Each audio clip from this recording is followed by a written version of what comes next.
Hello and welcome, ladies and gentlemen. I am the Curious Owlbear, and I'm continuing my Random Encounters series, where I give you ideas for random encounters that you can use in your world. Today, we're delving into another set for deserts. Let's dive in. As the party makes their way out of a small village, they follow a tiny stream that flows out of the mountains on the horizon. The group winds their way through high sand dunes until a keen eye spots something floating on the surface of the stream. The group watches as the item bobs into view, a covered basket. The players work quickly and are able to prevent the basket from floating by.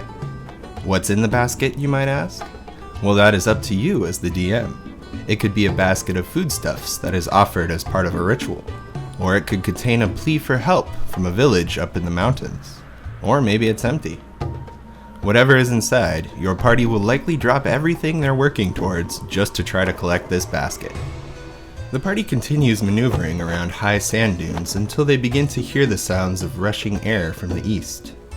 They climb to the top of one of the dunes to spot the source of the sound. As they get to the top, they see a massive sandstorm rolling in. The horizon to the east is almost entirely covered by these whirling, swirling sands. The group must hurry to find a nearby shelter or create one themselves. If they're unable to find shelter, the sandstorm will prevent the players from seeing a few feet in front of them, and this may cause the players to become separated from one another.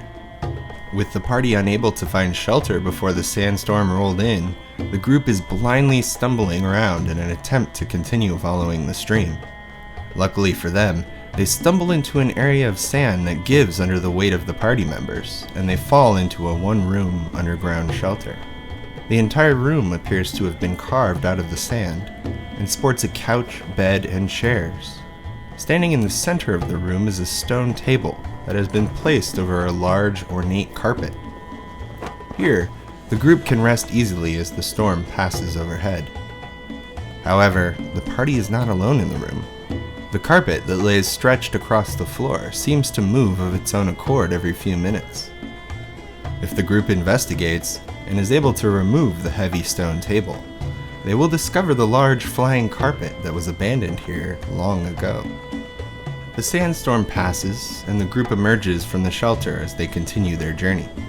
Eventually, they come to a long valley that is known to be an extremely fertile land among the waste of the desert. The group makes their way down the slopes into the valley where they begin to come into contact with green vines and plants. Along the walls of the valley, the group spots several fossilized bones. A good history or nature check will reveal that these fossils are the wings of an ancient dragon that once lived in the area. If the group investigates further, they may locate the rest of the creature, which lays in scattered pieces across the valley. In so doing, they will discover that the ancient dragon was of the copper variety, and since its death, its body has blessed this valley with fertile soil. As the party traverses the valley, they notice the smell of smoke in the air. They hurry forward to locate the fire coming from a small farmhouse with an adjoining barn. The barn seems to be entirely consumed by the blaze, while 4 figures rush back and forth between the barn and the well.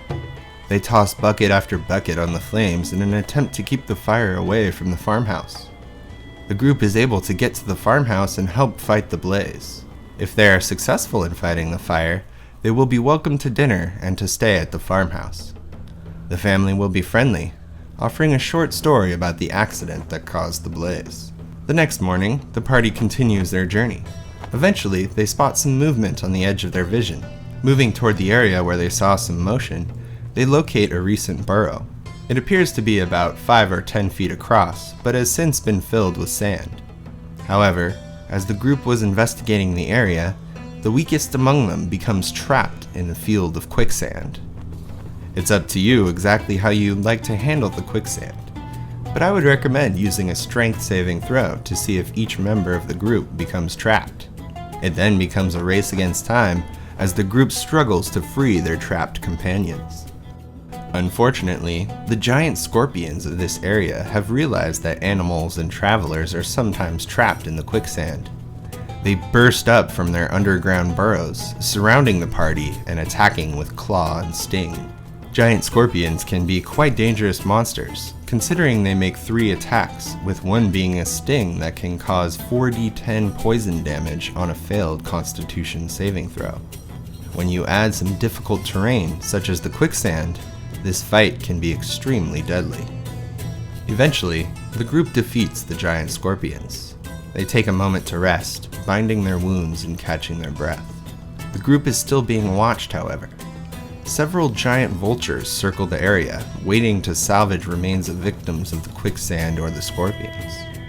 A particularly giant vulture swoops down, landing near one of the scorpion corpses, tearing at its underside. The vulture surveys the group with intelligent eyes as it rips pieces of flesh from the scorpion. Unbeknownst to the group, this giant vulture is actually an evil druid who hopes to steal from the group in their wild-shaped state. The druid may attempt to shift into a smaller animal once the party has ignored it for long enough, or it may simply wait for the best moment to unleash a powerful spell at the party. Either way, it's unlikely that the party will be able to complete their short rest unhindered. Weary from their battles, the party finally makes their way to an old ruin. 10-foot-high stone columns are arranged in a circle around a broken cobblestone platform.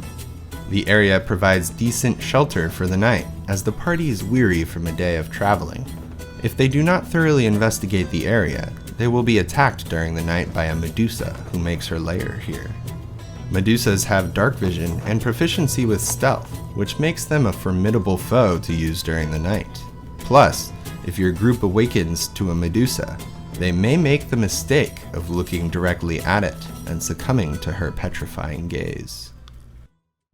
And that brings us to the end of our second set of desert encounters. I hope they have you thinking about the environments and creatures that your group could run into. If you enjoyed the video, make sure to subscribe, as there are more encounter videos on the way. Until next time, stay curious, adventurers.